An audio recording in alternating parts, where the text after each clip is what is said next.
Olá gente, tudo bom com vocês? Como é que vocês estão?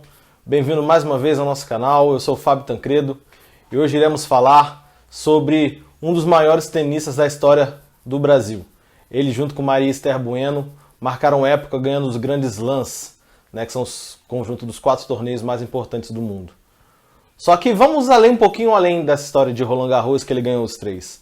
Como é que foi a carreira, o início de jornada do Gustavo Kuerten? Mas antes de falar um pouquinho mais sobre ele, de novo eu peço para vocês seguirem o canal, clique aí no inscrever-se, faça um comentário nesse vídeo e, por favor, já deixe o joinha aí pra gente. É muito importante pra gente ser divulgado pelo YouTube, para que ele mostre para outras pessoas um pouco mais do nosso trabalho por aqui, ok? Então, sem enrolar mais, vamos lá, vamos falar sobre Gustavo Kuerten, o Guga.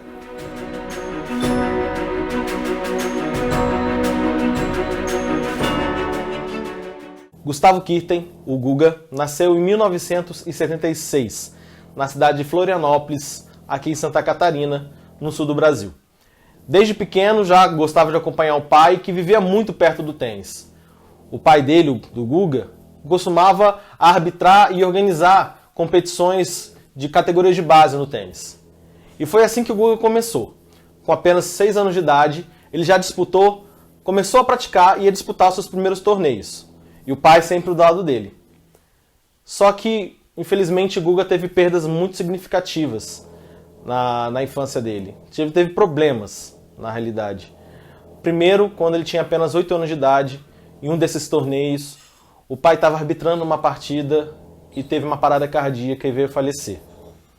Ainda também na infância, o irmão do Guga teve problemas de saúde, que acompanhou ele a vida inteira. O irmão dele veio falecer um pouco, já mais adulto, só que foi uma infância bem complicada para o Guga, porque ele teve que demonstrar um carinho, uma preocupação muito maior com o irmão dele. Só que isso foram obstáculos que o Guga conseguiu passar, conseguiu vencer. E aí continuava jogando tênis, mesmo sem a presença do pai física, e quando eu tinha 14 anos ele conheceu um grande pilar na carreira dele, que foi Larry Passos. Larry Passos, que posteriormente se tornou o treinador do Guga e um dos grandes mentores na vida dele. O Larry Passos foi quem convenceu a família do Guga que ele podia ser profissional. Ele via no Guga o potencial dos grandes. E aí foi conversar com a família, com a mãe, com o irmão mais velho do Guga, para poder convencê-los dessa possibilidade. E foi o que conseguiu. Depois de algum tempo treinando, participando de alguns torneios, em 1995, com apenas 18 anos para 19, Gustavo Kuerten, o Guga, se tornou profissional e começou a disputar os primeiros torneios e os grandes torneios no circuito da ATP.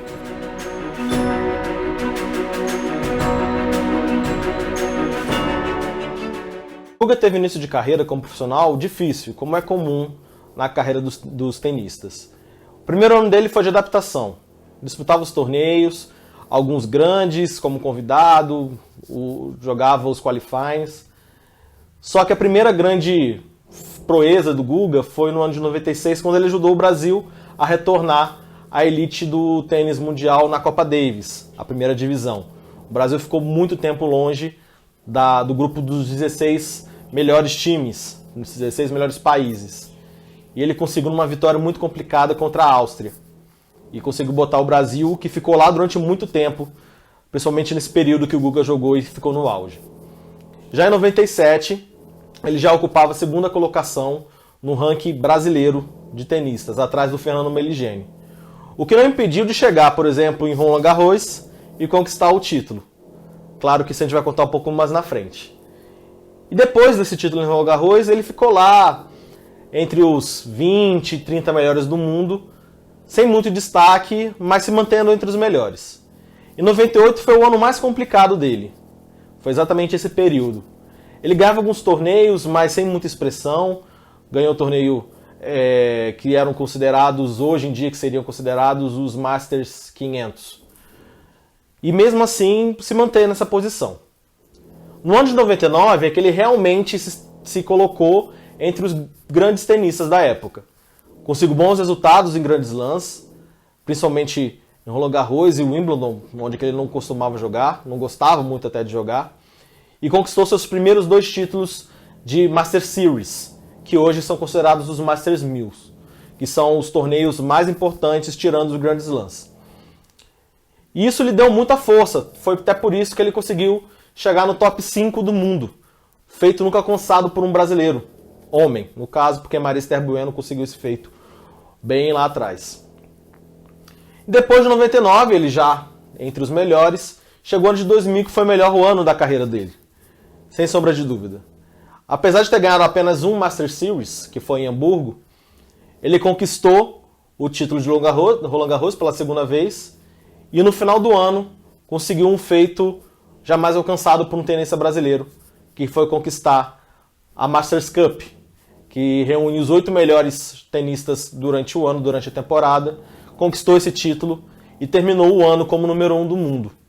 Ou seja, ele marcou época naquele período e nós, eu brasileiro, muitos brasileiros também na minha idade, ficou marcado como Guga como ídolo naquela época. Em 2001, ele conseguiu se manter no topo do ranking mundial, conquistou outros 2 títulos de Master Series, um que foi em Monte Carlo novamente, em piso de saibro, e um outro no meio do ano, mais pro final, que ninguém acreditava que ele ganharia, que foi o título de Cincinnati, em quadra rápida, onde que ele despachou grandes atletas como Patrick Rafter, André Agassi, entre outros grandes jogadores que eram acostumados a jogar em quadras rápidas. Isso deu força para ele, só que depois disso ele começou um declínio, infelizmente. Novamente ele chegou à final do Masters Cup, que reunia os 8 melhores, ele já não era o número 1, era o número 3 do mundo, e infelizmente não passou da primeira fase naquele torneio. E depois disso, começou os problemas físicos do Gustavo Kuerten, principalmente quando a gente fala da cintura dele, né? Onde que em 2002 ele teve que fazer a sua primeira cirurgia.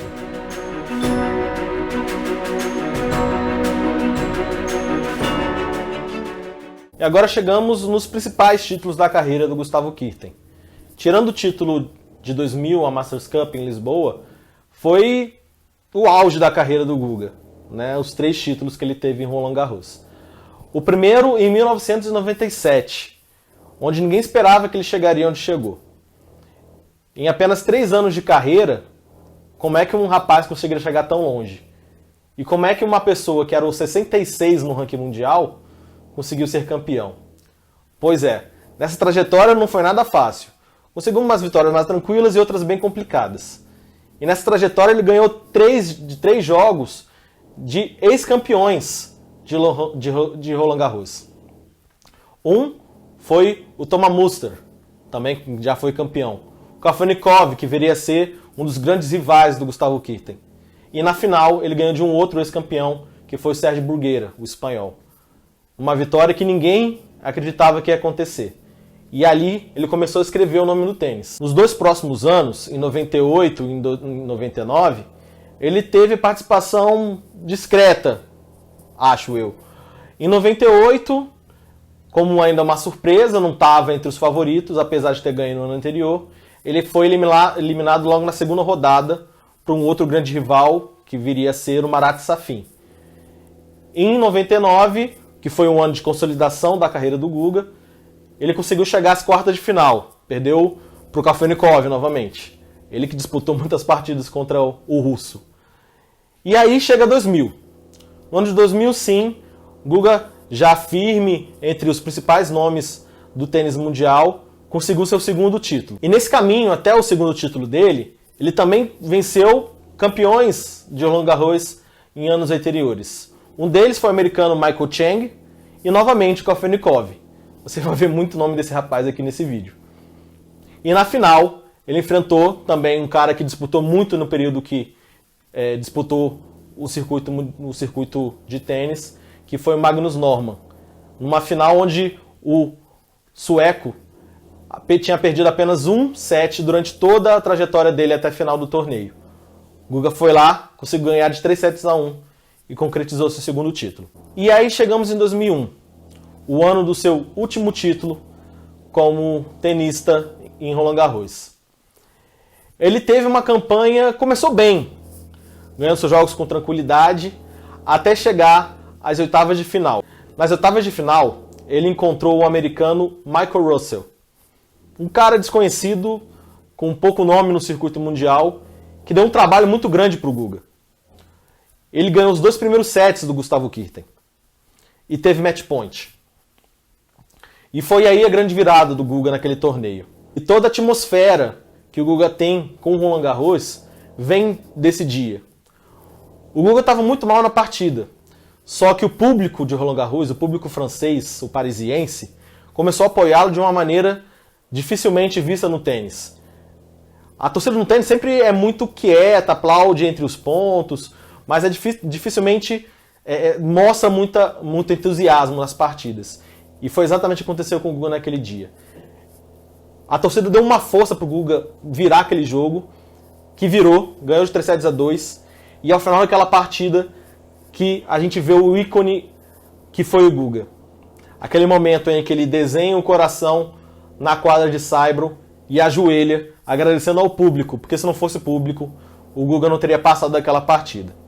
Nas quartas de final, enfrentou novamente o Kafelnikov, ganhou do Kafelnikov e passou em semifinal, chegou na final contra o Alex Corretja. Chegou a dar um trabalho no primeiro set, mas nada demais, o Guga acabou virando, vencendo com uma certa facilidade e conquistando assim seu terceiro título. E na final ele repetiu o gesto de fazer o coração, só que dessa vez, em vez de ajoelhar, ele se deitou dentro do coração, agradecendo ao público de Paris, ao público francês, pela força que deram para ele. E, na hora de receber o troféu, ele estava com uma camisa ainda, escrita Je t'aime, Roland Garros. Traduzindo, eu te amo, Roland Garros. Aqui a gente abre só um espaço para uma curiosidade, porque Roland Garros não é o único grande slam que a gente tem outros 3, totalizando 4. O Roland Garros, o Australian Open, que acontece no início do ano, o Wimbledon, logo em seguida de Roland Garros, e o US Open. Os outros 3 torneios, o Guga teve sempre participações discretas, mas jogou bem alguns. Na Australia Open ele nunca teve grande destaque. Sua melhor participação foi uma terceira rodada. Logo, não é marcante para a história do Australian Open. Do Wimbledon era um torneio que ele não gostava muito de jogar pelo tipo de piso. Ele nunca foi adepto à grama. Ele participou algumas vezes. Você vê a carreira dele, tinha anos que ele simplesmente desistia de jogar, pelo fato de não ter que defender os pontos do ano anterior, que é complicado demais, porque você perde muitas posições no ranking por conta disso. Apesar disso, em 99 ele conseguiu chegar às quartas de final. Já no US Open, que muitos acham que seria o grande slam que o Guga teria mais chance de conquistar o título, tirando o Roland Garros, ele conseguiu chegar 2 vezes às quartas de final.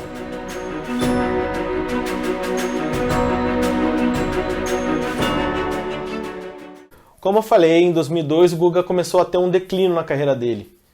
Foi o ano da primeira cirurgia do quadril que ele teve, e ele perdeu muito tempo no circuito mundial e, consequentemente, perdeu muitas posições no ranking, porque ele não podia defender os pontos que ele tinha ganhado no ano anterior.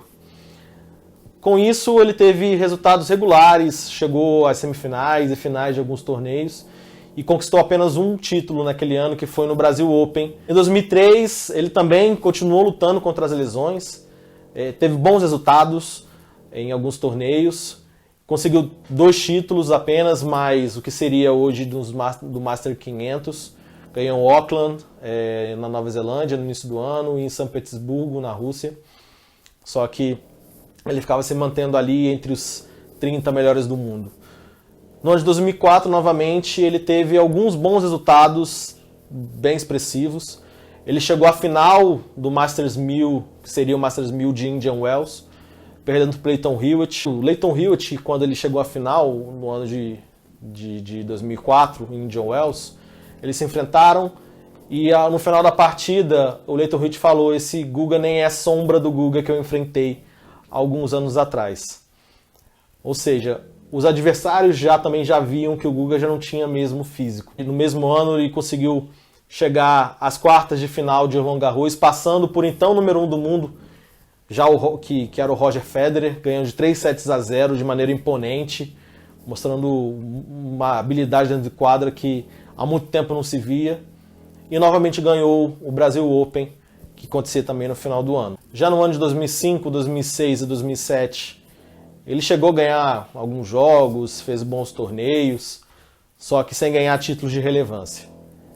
E aí chegamos no ano de 2008, onde ele anunciou ao mundo que ele ia encerrar a carreira, fez um discurso de despedida maravilhoso no Brasil Open, e o final de sua carreira foi na primeira rodada de Roland Garros, onde ele perdeu a partida, já não tinha condições físicas, já não tinha a mesma mobilidade dentro de quadra, e ele ganhou até um prêmio pelos feitos no tênis ali, só que ali foi o ponto final na carreira tenista de Guga.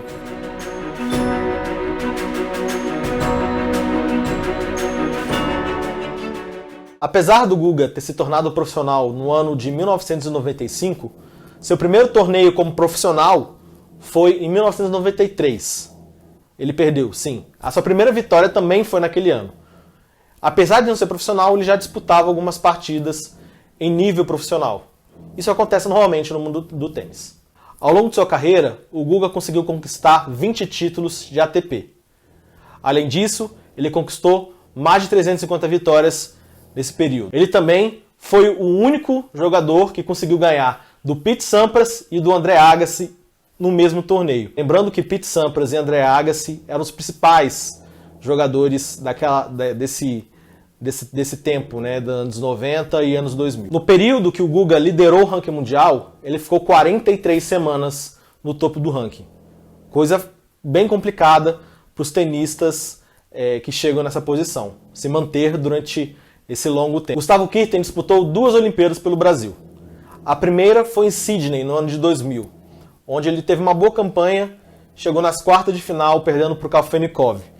Pois é, o Kafelnikov quartas de final se repete bastante nesse vídeo.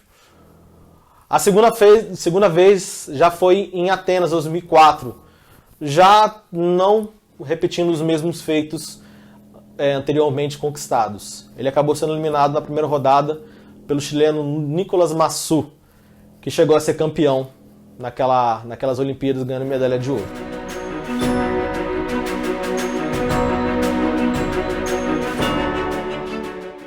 Em sua carreira, Guga teve grandes rivais.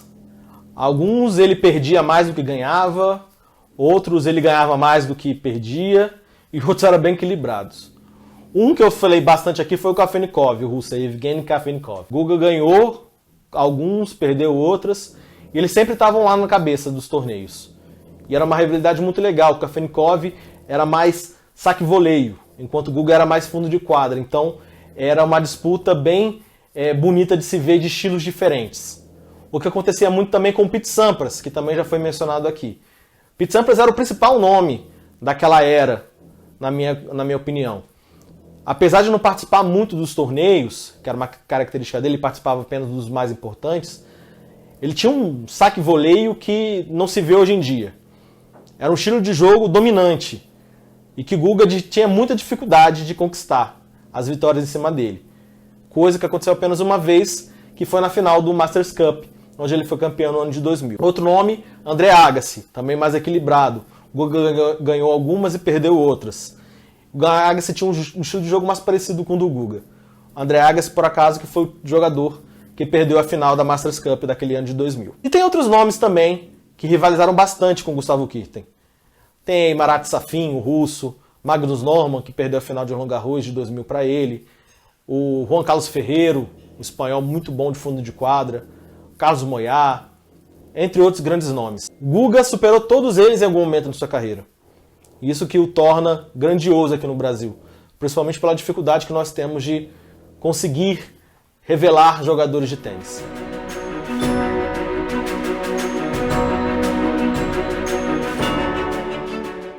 Gustavo Kuerten, ele é muito importante para a história do tênis do Brasil e para o que o tênis representa hoje em dia para nós. Se não fosse por ele, eu, por exemplo, não teria essa afinidade que eu tenho com o esporte. No final dos anos 90, no ano de 2000, eu costumava ver todos os jogos do Gustavo Kuerten.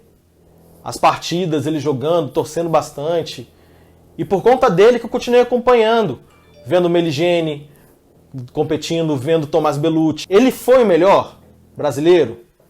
Não foi. A gente tem que lembrar de uns anos atrás, de umas décadas atrás, que nós tivemos Maria Esther Bueno, que pouca gente fala dela, da importância que ela tem, eu acho que pelo fato de ser um passado um pouco mais distante.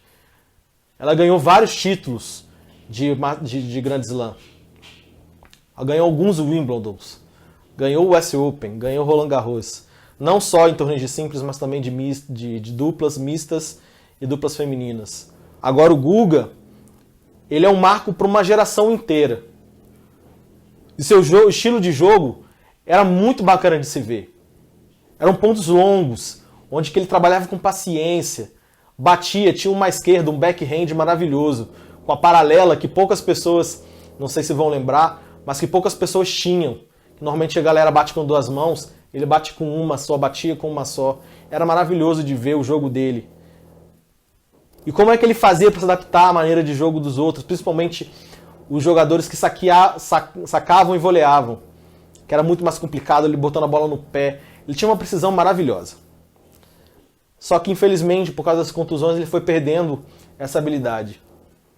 E aí ele não conseguiu se manter no topo durante muito tempo. Eu realmente gostaria que o Brasil conseguisse apresentar novos nomes para o tênis mundial, né? Infelizmente, a gente não vê muitos nomes chegando ao que o Guga chegou.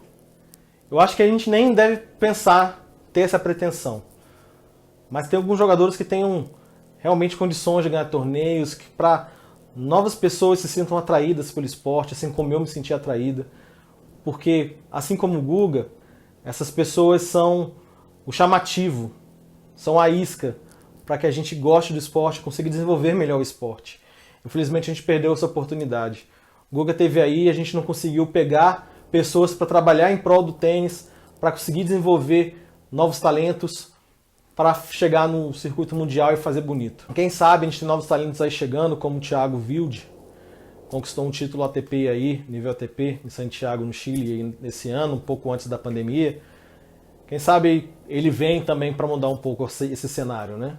Que a gente consiga realmente ver nessas caras novas possibilidade de crescimento e desenvolvimento de um esporte no país. E lembrar que o Brasil não é apenas futebol. É isso aí, galera. Muito obrigado por assistirem mais esse vídeo.